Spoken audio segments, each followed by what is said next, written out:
நாங்கள் அருங்கொடை இல்லத்துலலாம் பெரிய அறிவு சார்ந்தவங்க வந்து பிரசங்கம் வைக்கும் போது தோற்றுருவாங்க. ஃபாதர், ஏன் ஃபாதர் இவரெல்லாம் கூப்பிட்றீங்க, என்னத்தான் பேசுகிறாருன்னு வாங்க. ஐயோ, என்ன இவ்வளோ நல்லா பேசுனாரு, இவங்க வந்து இப்படி சொல்கிறாங்களே அப்படின்னு யோசிப்பேன். அப்போ அவங்க யார் நல்லா பேசுகிறாரு அப்படின்னு சொல்கிறாங்கன்னு, அந்த நல்லா பேசுகிறான்னு அவங்க மக்கள் அடையாளப்படுத்துகிறாங்கல்ல, அவங்கள எடுத்து வச்சு பார்த்தா அவங்கக்கிட்ட ஒன்றுமே இருக்காது, உள்ளுக்குள்ளே மேட்டரே இருக்காது. அவங்க வந்து என்ன சொல்லுவாங்க, இயேசு உன்னை விடுவிக்கிறார், ஆண்டவர் உன்னை தொடுகிறார். ஓ, இது மட்டும்தான் அவங்களுக்கு பிடிக்குது. நீ ஒன்றும் பண்ணாத, நீ அப்படியே உட்காந்துரு, இயேசு உன்னை தூக்கிட்டே போயிட்டு இருப்பார்.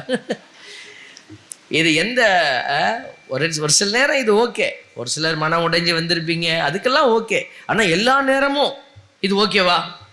பசியோடு ஒருத்தர் வராரு, அப்படியே தோண்டு விழுறாரு, நான் உட்கார வச்சுட்டு, கவலைப்படாத சகோதரனே, ஆண்டவராகிய இயேசு உன்னை விடுவிக்கிறார், ஆண்டவராகிய இயேசு உன் பசியை போக்குகிறார் இப்படி